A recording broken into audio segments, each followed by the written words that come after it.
Hey everyone, it is Wednesday, one of my favorite days of the week. Why is that? Because that means it's time for Hump Day Happy Hour with Dentists in the Know. This is your backstage pass for current trends, politics, and education in the dental world. It is live. Tonight it is over one of my favorite standbys, just a little Pinot called The Prisoner. Nothing overly fancy, but it always delivers. Anyway, this is a really laid back opportunity for me and my two best friends in dentistry, Dr. Jennifer Bell and Dr. Chad Duplantis, to share with you everything that we know, everything that we've learned, and to talk to some of the coolest people in dentistry. So there is my good friend, Dr. Jennifer Bell. What do you have there? If anyone is a fan of the Golden Girls, I have a full set. Thank you for being a friend. That's it. That's all you get. Tonight, we're drinking a Sophia. Nice. It's just a regular Sauvignon Blanc, but I'm channeling Sophia? Is the name of it Sophia? No, I should. Oh. I should get like a Dorothy, a rosé. Yeah, I should. Exactly. That would be awesome. Okay, I'll up my cocktail game for the rest of this season. And damn it, let me finish my intro. Okay, fine. Bye. No, I'm not sending you down, but I'm going to finish my intro. Anyway, as you all know, Dr. Jennifer Bell, Dr. Chad Duplantis, and myself, we are all dentists. We are all business owners, and we are all practice owners. No, we're all business owners means the same thing as we're all practice owners. We're also all educators, aren't we? We are. Our job is to bring all of you in the know. Dr. Chad could not be with us. He is actually on his way to the Hinman Dental meeting where he's going to be presenting. So he's actually really kind of close, but not that close. But anyway, we miss you tonight, Chatty. But Jennifer, good to have you again. Always good. In my face, right here in my office, my home office. And what's doing with you? Not much. I feel like, so I don't know what Q1 has looked like for you, but Q1 for me has been nutso. So I feel like this week has finally been the week that I decompressed from everything, from midwinter, from, Mexico, from all of these trips. I went to Canada, like just all these things that have been sort of piling up. Q1 has been very, very busy, and I just feel my whole body just sort of going, okay, girl, you got to give it up now. You need to take a little rest. So, well, you deserve it. That's for sure. Yeah, I deserve it or not, it's happening. Yeah. It's just, I'm basically walking melatonin at this point. Like, I don't know. I just can't. But it's good. We're leaving at the end of the week for spring break, which I was talking to somebody about this the other day. And wait, you're in college? Yeah. Where you Panama City, baby. We're just going buck wild, bringing the Daytona. Kids. Woo!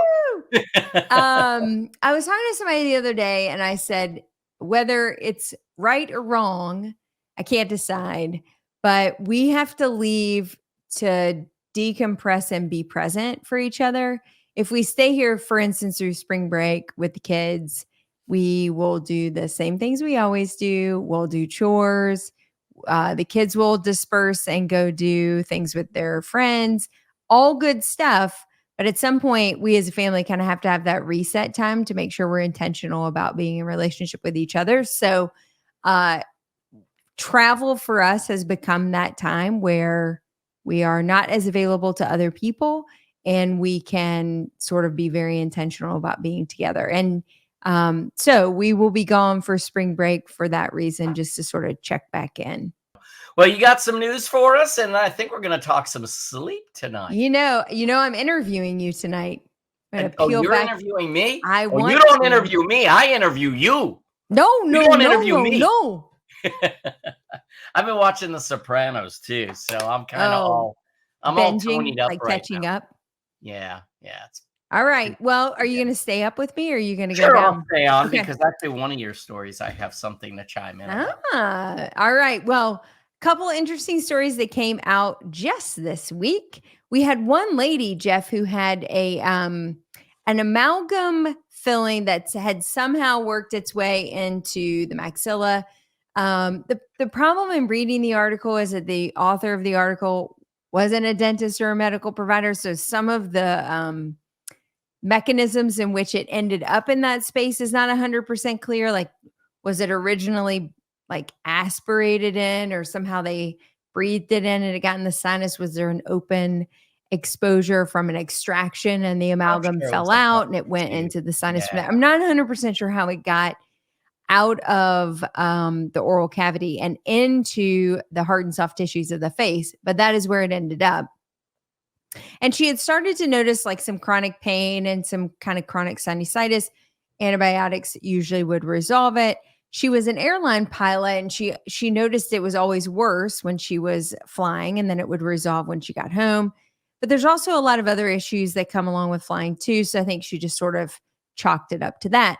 She did discover the foreign object being lodged in that space, but elected to do no treatment at the time because it wasn't worth the surgeries and the complications, all that stuff. Well, the amalgam continued to move actually and started heading up the ethmoid. Can you imagine seeing the CT on this?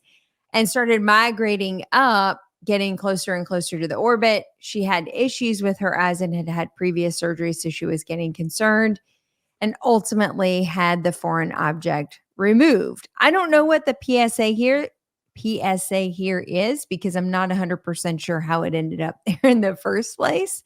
But it is ethmoid sinus. Yeah. Okay. But it didn't start there.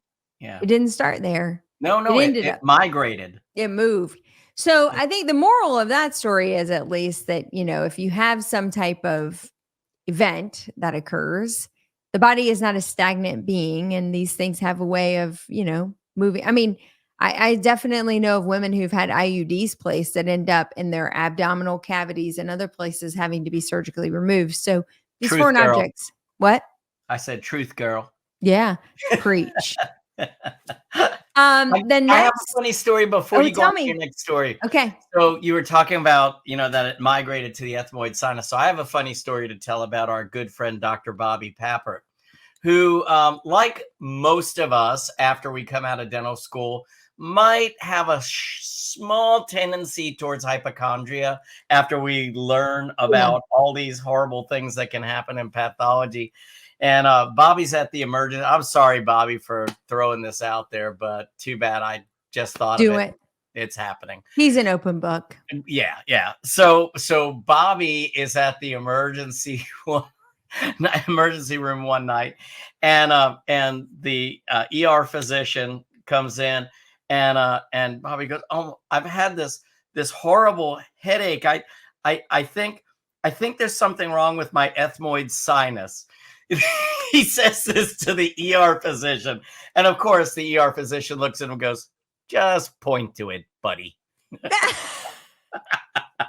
We still will throw that out, like when we're hanging out, you know. Yes, show me where that is. Just point to it, buddy.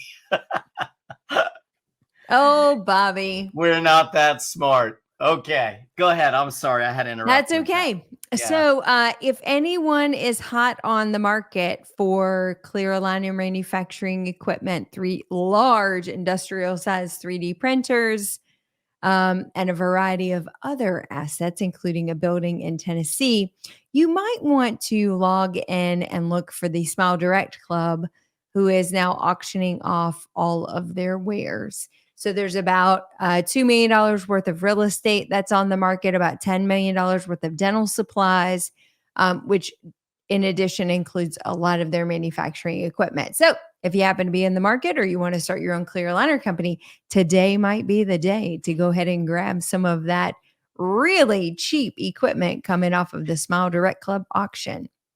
Nice. The next article for us, me a little bit. I have to say that. Of course, we're all a little giddy. Everybody's a little giddy on this, right? How to say that.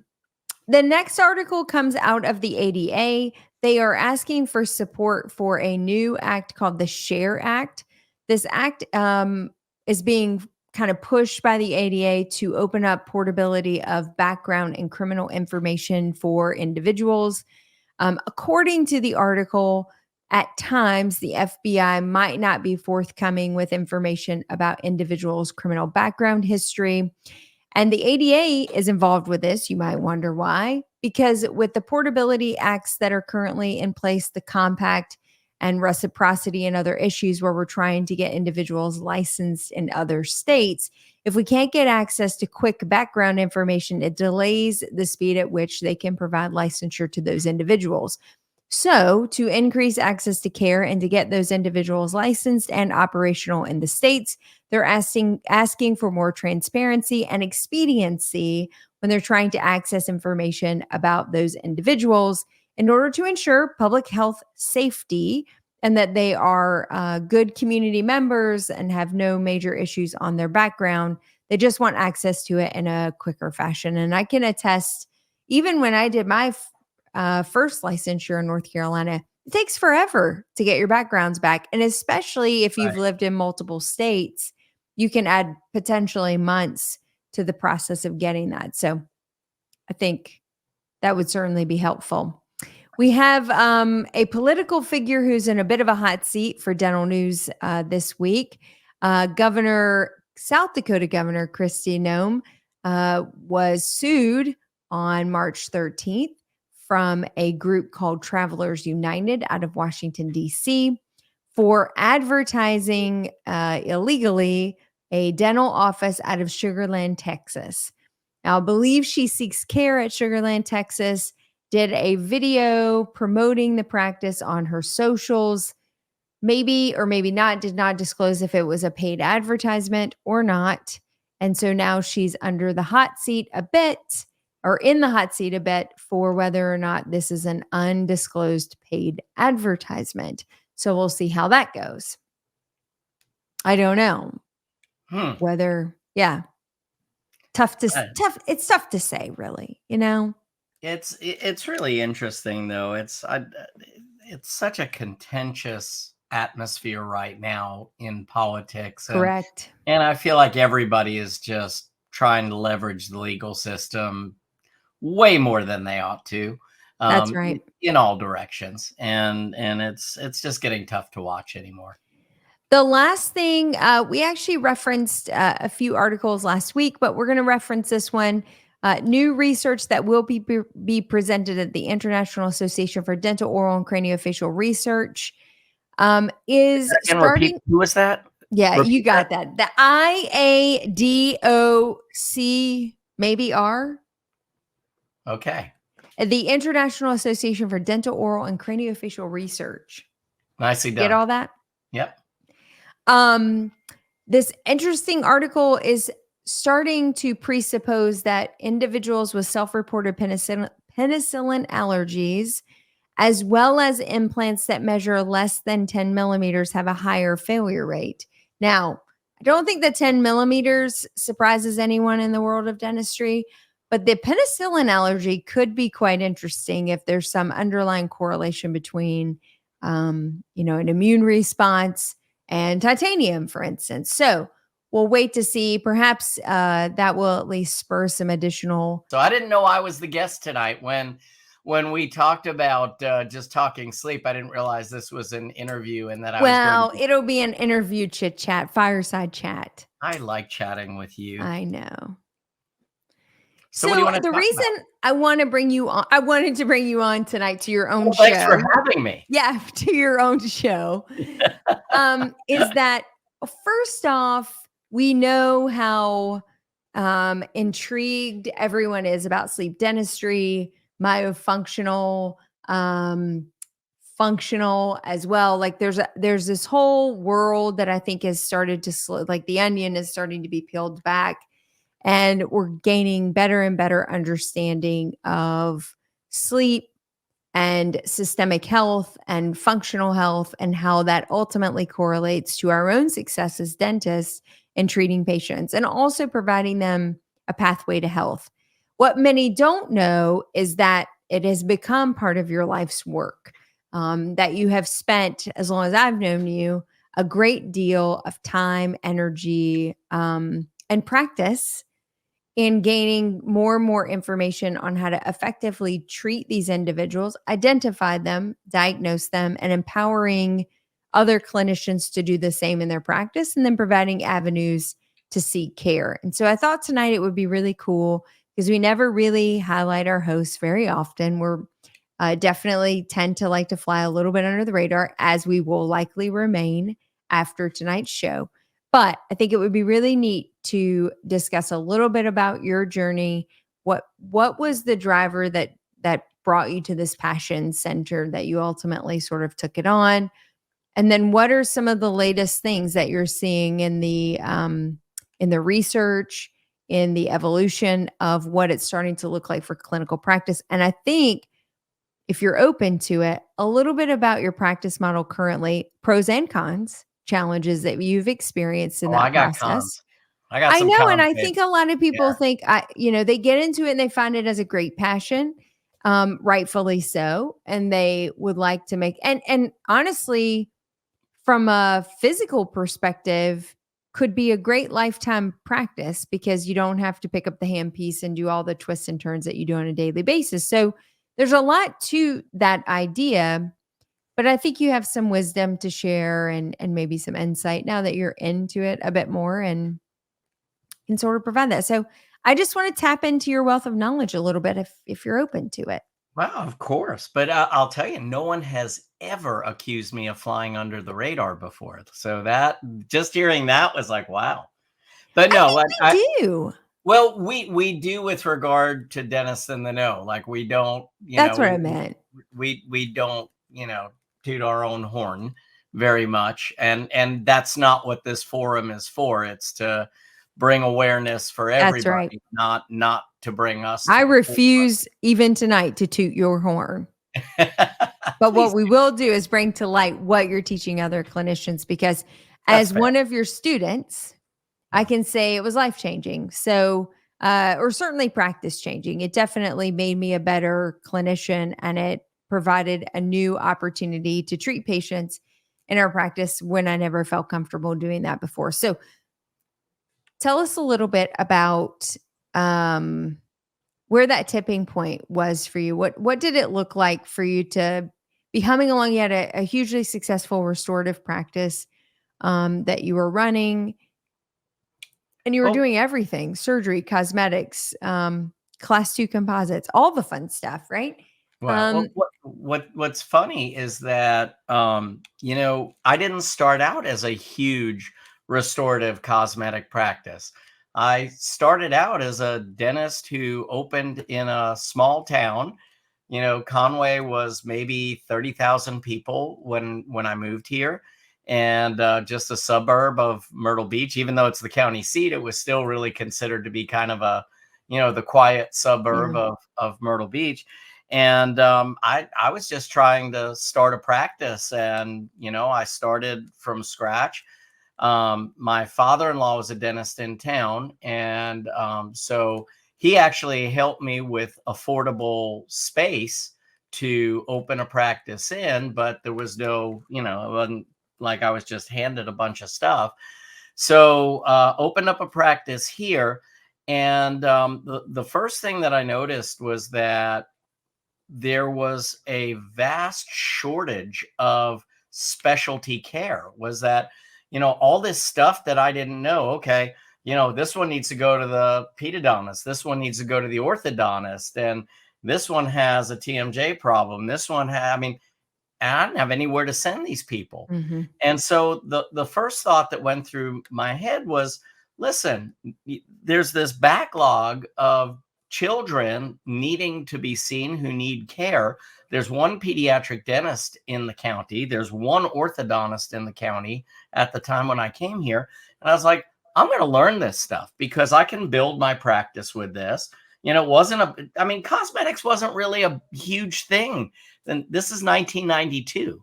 Right. So it's not like it really hadn't come to light so much, all these cosmetic makeovers and everything. So I was just trying to build a good family practice. So I went off to Atlanta. First thing I did was sign up with a group called the USDI. Went off to Atlanta every single month. Had a different instructor every month for about 4 years and learned how to do orthodontics.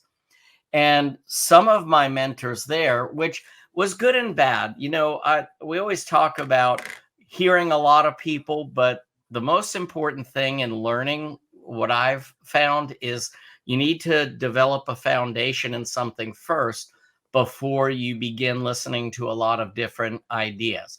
Different ideas are great, but you have to develop a foundation first. And so I went to this group. I learned a lot of interesting stuff, but I never really got great at ortho because there were so many different ideas. And I was just trying to figure that out all in my head. But what did happen during that time was I met some really amazing people. One of them was Ralph Garcia, who was a TMJ specialist that did ortho, based out of Florida.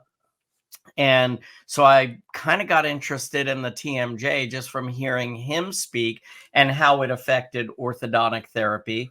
The other person that just blew me away was a fellow by the name of Earl Bergeson. And many of you have heard of a company called Healthy Start, and a lot of these myofunctional appliances that are made for children. Well, Earl Bergeson was a dentist, and he invented this company called Night Guide and Occlusa Guide, which was, as we know it, the first non-custom device made for children to help them grow and develop and expand arches without going into braces. So we had the ability to take children that were crowded with these preformed aligners, basically, is what they were. And we were expanding kids. And that really struck a chord with me. And then that made me start thinking, how many of these kids actually need expansion? And now that I have the ability to do it inexpensively, how much benefit can I offer these parents to say, we can do this. It cannot hurt a thing. And just from that, watched kids get healthier, watched airways get better. We weren't talking about airway then. I mean, if you were doing it, but you had no idea at the time. No idea. Right. Yeah. I had no idea what I was doing. And so then, hopefully none of those parents are watching tonight that you had no idea what you were doing. But it really, I'm kidding. We were doing it more from the standpoint of, this could save you a lot of money in phase 2. I'm not promising no phase 2. But it was amazing how many young kids we took that were crowded, that were class 2, that ended up growing more normally and ended up with these big, broad, beautiful arches and didn't need phase 2 ortho after. And so, I mean, a lot of those parents are still my patients, and the kids I treated have kids that I'm now treating. So that part was really cool. But what that really opened my eyes to was this whole concept of functional appliances and functional dentistry, right? We were so focused on teeth, and I went there to learn ortho. But what I learned was, number one, I needed to learn how to treat kids effectively, because if I wanted to do a lot of ortho, I needed to see a lot of kids. So it just made sense from a practice management standpoint. So I was taking a lot of pedo courses at the same time, just to become adept, not because that was my life's passion, but what was my passion was watching these kids who couldn't get a tonsillectomy because they didn't have 3 episodes of strep infection that were documented, or 3 fevers over, the criteria was ridiculous to get a tonsillectomy, adenoidectomy, and watching a lot of these kids get better. That hasn't changed. Yeah, it actually has. It's that, or evidence of an airway disorder. So if you can get a physician to write that there is evidence of an airway disorder, it negates all of those other criteria. When you So, have a pediatrician that understands the diagnostic process. But right. I still have kids who come in who I can see all criteria that would indicate a sleep related issue, narrow maxilla, tonsils that are only divided by the uvula, but they do not touch. Right. The small arch where you basically just don't see anything but this tiny little hole at the back. And they're undersized for their age. There are behavioral issues that are attached, and you say to the parent, "Have you ever considered, some type of sleep study, ENT consult, et cetera?" I have had multiple patients say, "Oh yeah, we've gone to see them, but they can't come out until they touch." Yeah.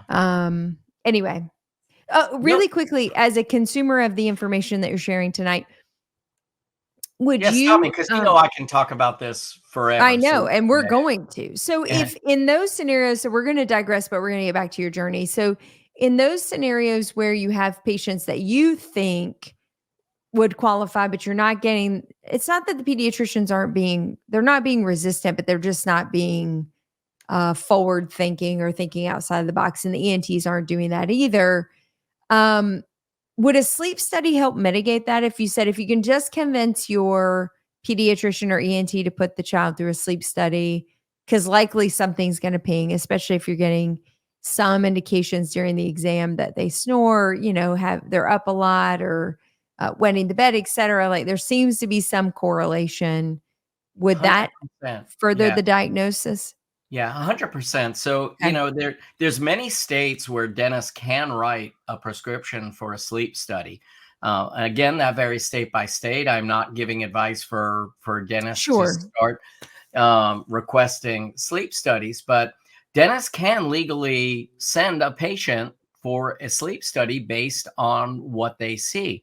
Now, and I'm going to tell you when I started doing airway and started calling on physicians and making requests for sleep studies and saying this child needs their tonsils out and um I actually got into a fight with one pediatrician who literally told me to stick to pulling teeth. I mean, that's yeah, it was not a good environment when I started doing this at all.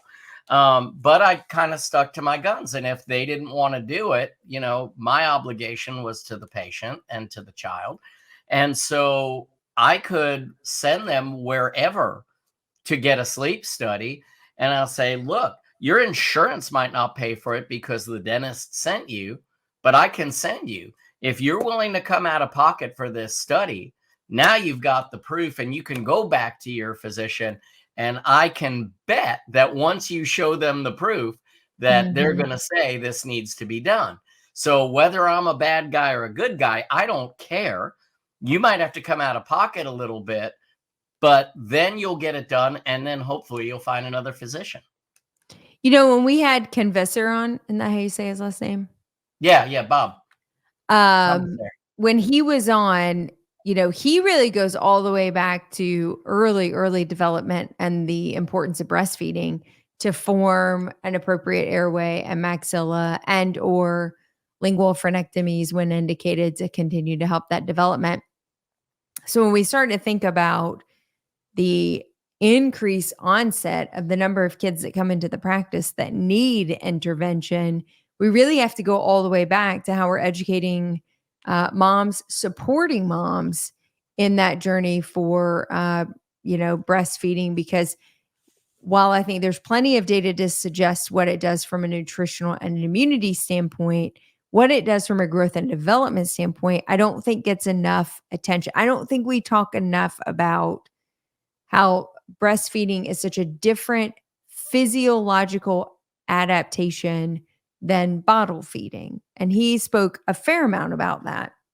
100%. And so the overarching message to me is that in medicine, we have failed treating airway disorders because we've always looked at them as diseases of adulthood when in fact, most of the cases began in childhood. And as you just mentioned, many of them begin in infancy. from the point of Yeah. never learning how to breastfeed appropriately.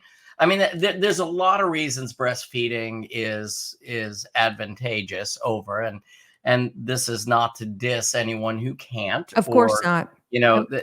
but we know that that is the beginning of developing the proper swallow pattern, which then develops the maxillary arch, which is the floor of the nasal cavity, which, if it doesn't develop properly, can lead to mouth breathing, which is dry, unfiltered air, which will inflame the tonsils, make them larger, make the airway worse, make the mouth breathing worse, make the tongue posturing worse. And it's just this huge snowball effect. And we see it first as an upper arch that's too small, or maybe an end-on occlusion, or maybe Hmm. some grinding in the primary teeth. And we don't think that much about it, but we don't grow in crossbite. Nobody grows in crossbite. The plan was pretty good. Yeah. And when we see cross bites, or even end on occlusions at a young age, we know something in the system is off. The equilibrium is off. And that upper arch, which dictates the nasal airway and the nasopharyngeal volume, which is the absolute key component in children, for knowing whether they're going to have an airway problem, is nasopharyngeal volume. Anything that we miss that doesn't allow that child to develop properly, anything that disrupts the equilibrium of that muscle inside the face, i.e. the tongue, and the muscles outside of the face, the muscles outside of the face will win, and we end up with a constricted arch. So anytime we see anything that resembles a crossbite, the earlier we address the etiology of that and fix it, the better off the child is. I'm glad you asked that question, because yes, breastfeeding, is absolutely essential to developing that first instinct for the proper swallow pattern. But Well, and second, if I could just sure. intervene for just a second, what's frustrating about that, and is it's not to shame moms because there's lots of reasons why women can't breastfeed for one reason or another. But then we aren't providing support to the child from a developmental standpoint, recognizing that they are not able to breastfeed or they're not afforded the opportunity to breastfeed. And we just sort of say, yeah, well, bottle is adequate from a nutritional standpoint, disregarding the growth and anatomy that happens during breastfeeding. And then we pay, and the patient pays for all the negative sequelae that may come, not all, but some will come from that, because we don't then say, okay, totally fine that we're going to need to do we're going to need to do bottle feeding, but we're going to need to do supportive myofunctional therapy, supportive whatever else needs to come along with that, to make sure that we're hitting those growth and development milestones facially and orally and oral pharynx that we're not going to get if we don't have breastfeeding, or at least we run the risk. And that, to me, is such a missed opportunity and would save our medical system so much money if we would just intervene early, recognizing some of the contributory factors that feed into that. JB, that's such a great point, is that not everybody is going to be able to breastfeed for numerous reasons. Yeah. And again, that it's not to shame those who can't. But if the education were there that airways are built in childhood, period. That's where airways are built. That's where they go wrong. Okay. There are things in adulthood that can make airways go wrong too, Yep. but so many of the cases could be prevented if we address them in childhood. And that's such a key component, is having that support structure for those that can't breastfeed, recognizing, okay, this may be a little bit of a challenge, but guess what? We have the tools to address this challenge. And you're right. And there are some pediatric airway It's funny how we've gone from, dentists shouldn't do airway to now, all these dentists, primarily focusing on airway to now having subspecialties of dentists who focus on airway and only do pediatric airway for that reason. But, we're talking about a handful in the country when obviously you recognize what the need truly is. Yeah. Okay. So sorry. First was breastfeeding. I think And great then conversation. we always do. People should really hang out with us. Yeah. Yeah. You learn so much as I peel all the information out of Jeff and get it all for myself. Okay, so we were talking about your journey a little bit, but then also you were starting to give me a little list of things that we should be focused on. One was breastfeeding was the first, and then I think you were about to dive into myofunctional, maybe. Yeah. So, everybody talks about like tongue ties now, and I'm glad to be hearing that. And that's a big reason as to why a lot of children can't breastfeed. They can't latch on if the lingual frenulum is ankylosed. If it just ankyloses the tongue, it doesn't allow a proper latch. So, recognizing that is so important. Now, the younger you do that, the quicker the child will adapt to a proper swallow pattern. But, once you get past the age of actually bottle feeding or nursing, you absolutely have to include myofunctional therapy in the treatment protocol when you do a frenulectomy. Just releasing the frenulum is not going to create a proper swallow pattern. And so a lot of that is just good old myofunctional therapy. And what's interesting about myofunctional therapy is that the data now tells us that we can actually make adult apneics better with nothing else. And I'm not saying cure or completely make their apnea go away or, successfully bring their AHI down. We can reduce AHI. We can reduce other indicators of apnea just by providing myofunctional therapy to adults who have an improper swallow pattern. That's amazing. Yeah. And that we can too.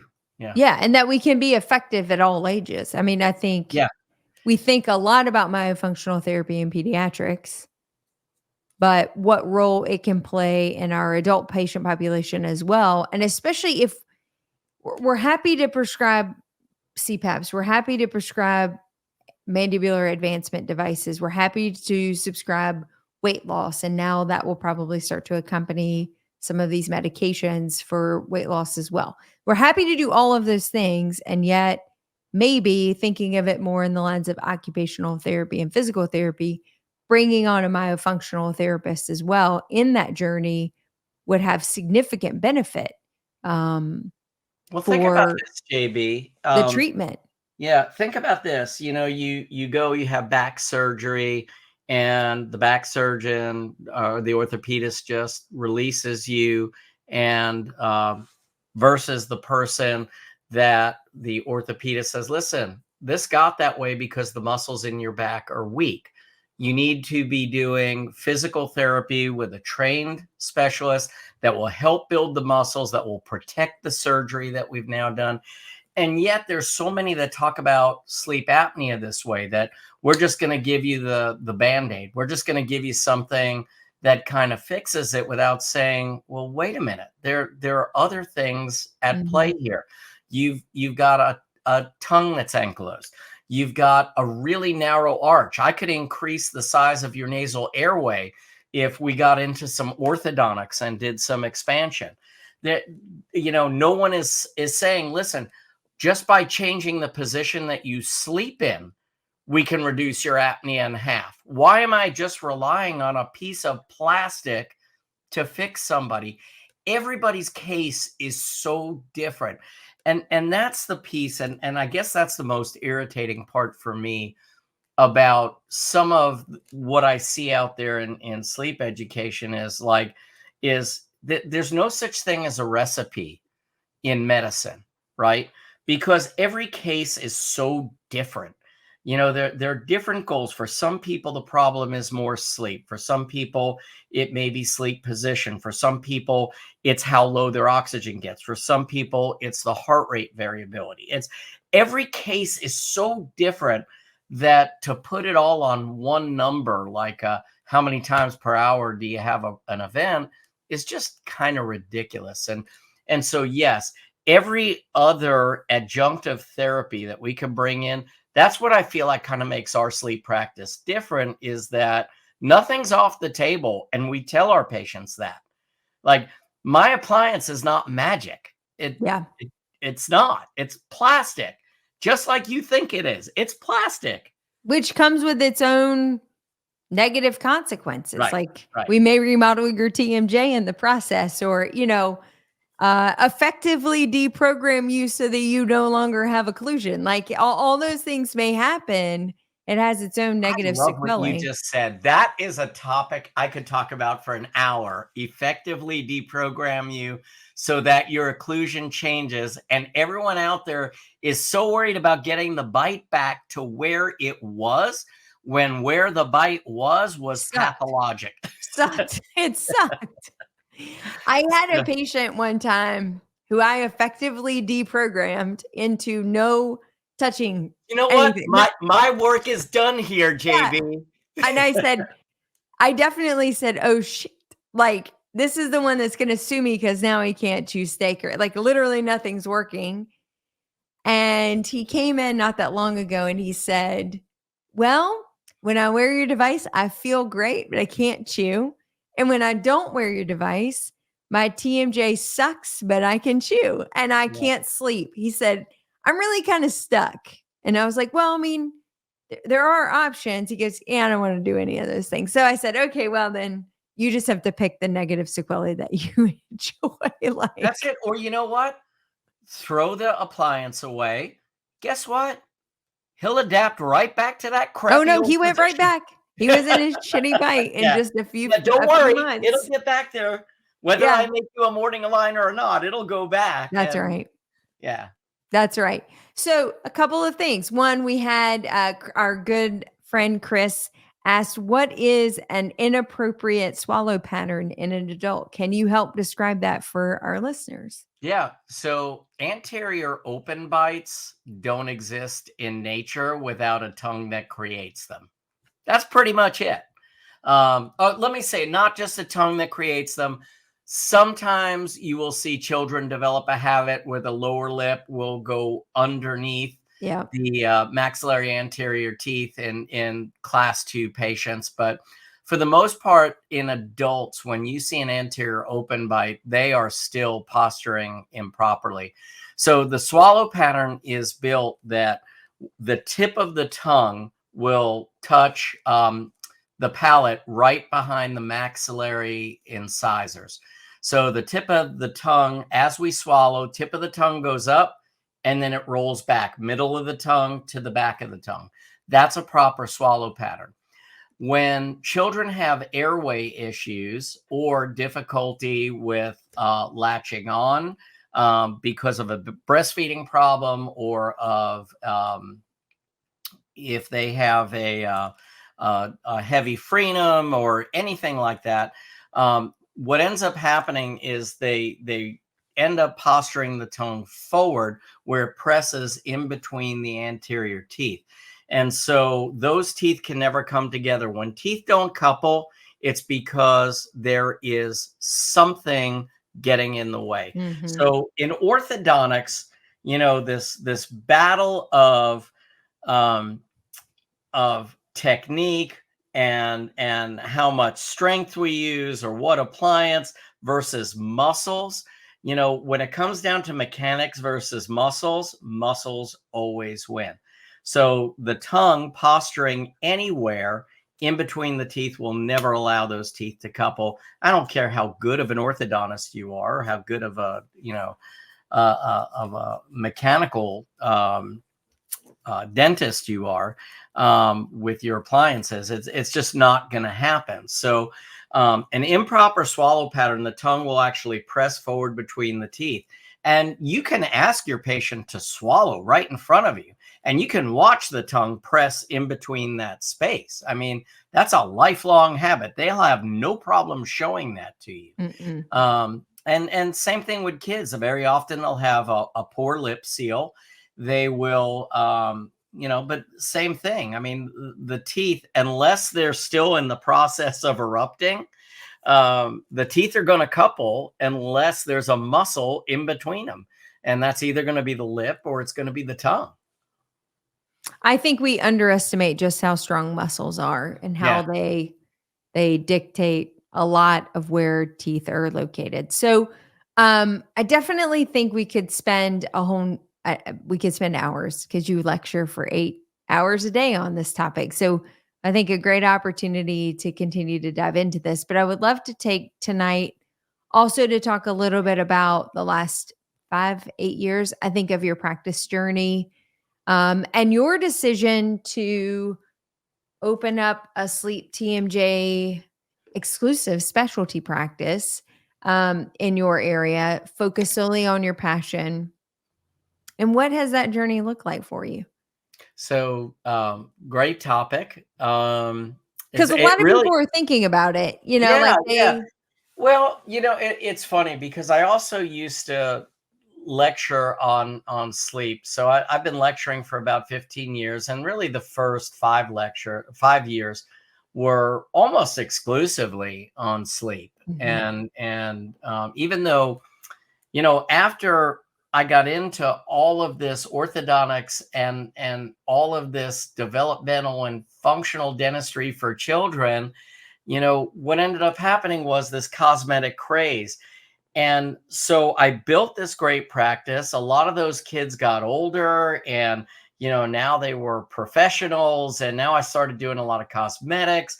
That led me to want to learn more about occlusion and about doing great cosmetics. So went out to Coyce and became a mentor out there, and kind of got my chops in occlusion and in cosmetic care with several other lecturers.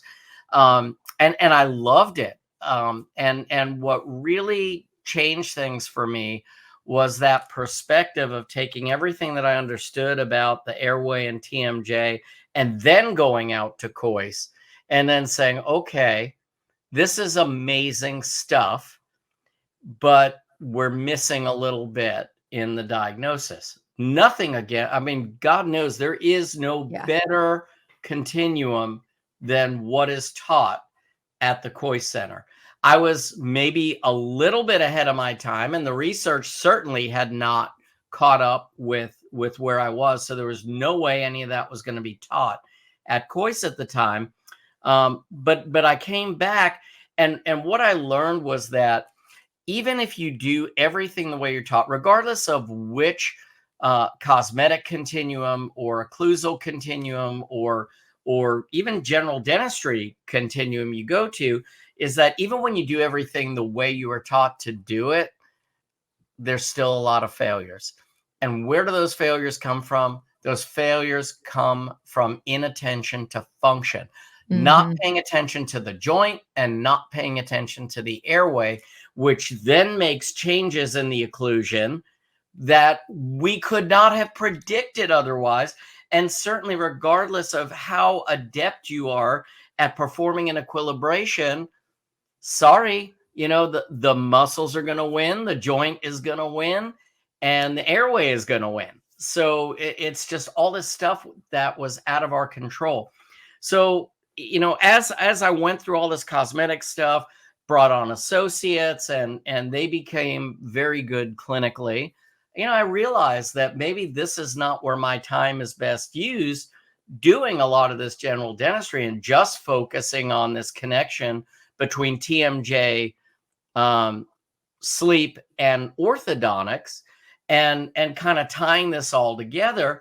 And that just became my passion. So I basically became kind of the functional guy in the practice, which, I still like to call what I do functional dentistry, which is kind of this crossroads between TMJ, ortho, and sleep. And I had great associates that did beautiful dentistry. I didn't need to tell them how to do dentistry, But if there was ever a functional concern, they'd call me in for the consult, and whether it was airway, TMJ, sleep, I would take care of it. Well, I sold my primary practice. I had built a satellite location just to do sleep and TMJ. That turned into becoming its own practice because everyone was saying I don't have anyone to do the dentistry, and that's how that ended up being an entirely new satellite practice that I didn't necessarily even want at the time, but I allowed that to build. But I said also I'm going to bring in an associate here, and I'm going to stick to my guns. I'm only going to do sleep, TMJ, and ortho, and then maybe clinically finish the TMJ cases restoratively that I need to. So that's what I did. And I'll tell you, the journey in doing that has been amazing. Personally, and every day I have a patient that gives me a testimonial, not that I've asked for. Every day in my life, in my practice, I get a testimonial of someone whose life that I've changed. And that for me is my life juice. That's it.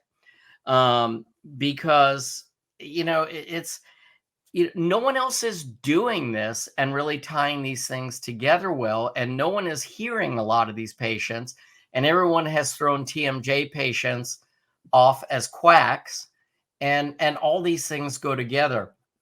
The journey's been difficult though, JB, because it's I'll be the first to say that sleep is not as profitable as general dentistry.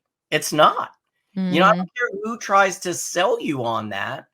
It's not. I mean, unless, you put together some kind of a clinic where you can just do the mass numbers, reimbursements and if you're going to do numbers in this, you have to work with medical insurance to some degree.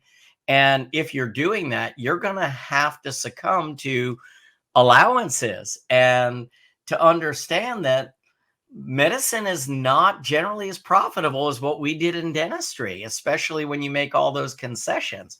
So there's been a lot of challenges from the medical insurance side, but I can tell you that luckily in selling a practice, getting ready to potentially sell the second practice, where I'm just doing sleep, TMJ, and ortho now, and restorative on my patients, the journey's been worth it. There have been some difficult times financially where I was like, should I really be doing this? But, fortunately, I've put myself in a position where I can, and that emotional side of what I'm doing and the gratitude I feel for where I am from the education that I've had has just completely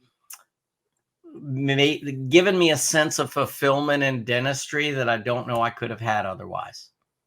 I think my takeaways from that would be that in order to take that next step, if you were really wanting to build a practice that was solely focused on some of those smaller niche areas or kind of tying it all together, you should definitely have your house in order financially to be able to make that next step. Or you could consider just scaling your practice down to doing comprehensive dentistry the way that you want to, kind of dealing with all the different facets.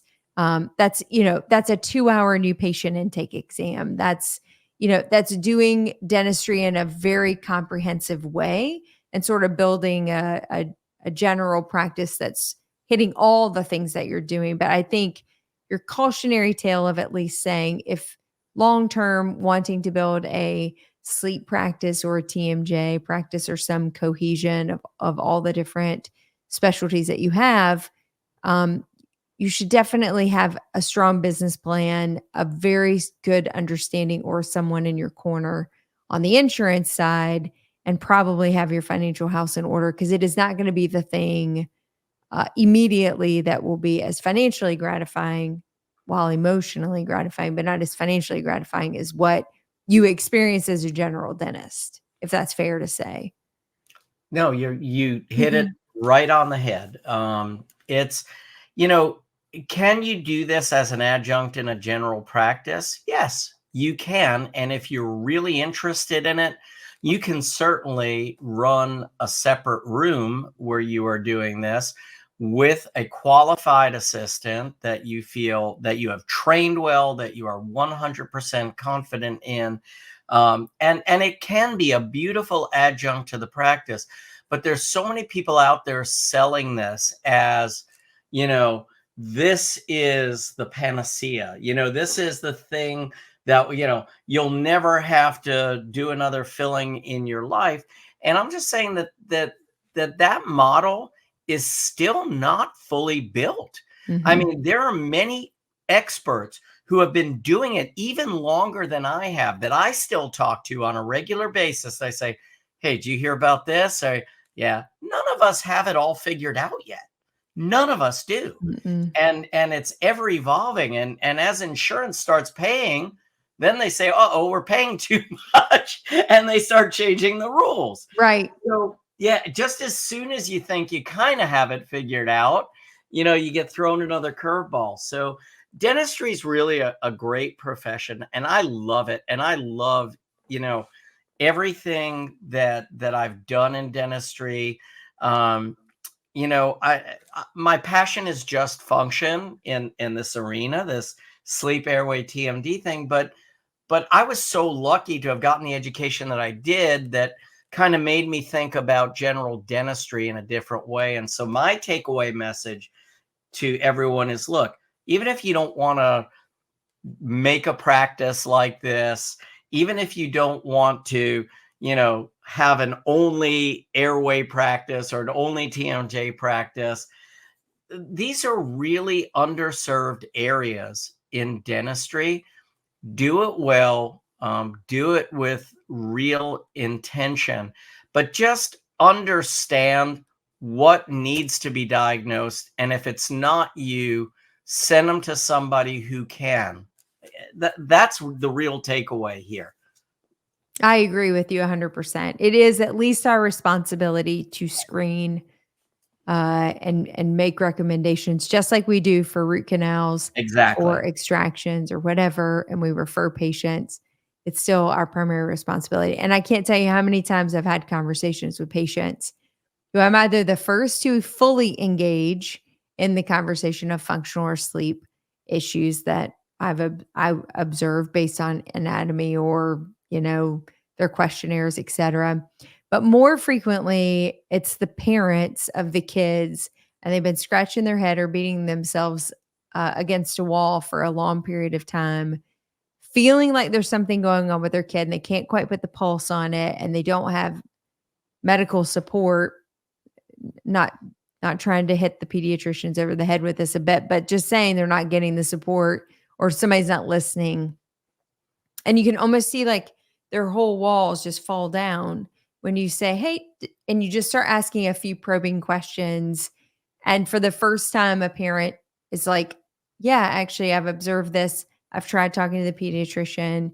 We're not ready to do anything yet." And I'm sort of reinforcing what they're feeling. And those are great opportunities to build patient rapport and long-term patience, because you're creating a level of trust. And if nothing else, you're just giving them an opportunity to speak out loud, which is equally as important. Well said. Jeff, thank you for being a phenomenal guest tonight. If you're inclined to do so, we'd love for Thank you you. to Do I get join my our, swag kit now? yeah, you get a swag kit. And also, if it wouldn't be too forward of me, I would love if you could join our private Facebook group. It's called Dentists in the Know. That's the podcast that you were on tonight. Isn't a dink a double income, no kids? Yeah, and actually there was just a news article that came out about the resurgence of dinks, and I thought, I know, we're growing. What can Yeah. we say? Hey, that's just free publicity for us, right? Yeah, the article in no way referenced us at all. But anyway, I've got a note to the editor just for full research effort. I feel like it That's should have been funny. mentioned. Anyway, really appreciate you sharing your knowledge. I think this was a pretty popular topic. We definitely had great engagement. So it sounds like we'll have to have you back. I was running the old trap so long I couldn't even look at my phone to see the questions. I know. Well, I was keeping track. So you did a great job. And you notice I'm Dave's starting to talk like Paulie from The Sopranos now. I know. I couldn't even see the questions. Yeah. I couldn't even look at the questions.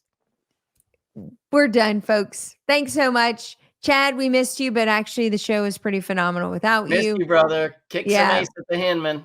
Go knock them dead down there in the Hinman. And if you'll stay tuned, we've got some phenomenal stuff coming your way. But until then, have a great night. Night, everyone. And that wraps up another podcast for Dentists in the Know. On behalf of Dr. Jennifer Bell, Dr. Chad Duplantis, and myself, remember that we've got a great profession, so let's make it a great day, Dinks.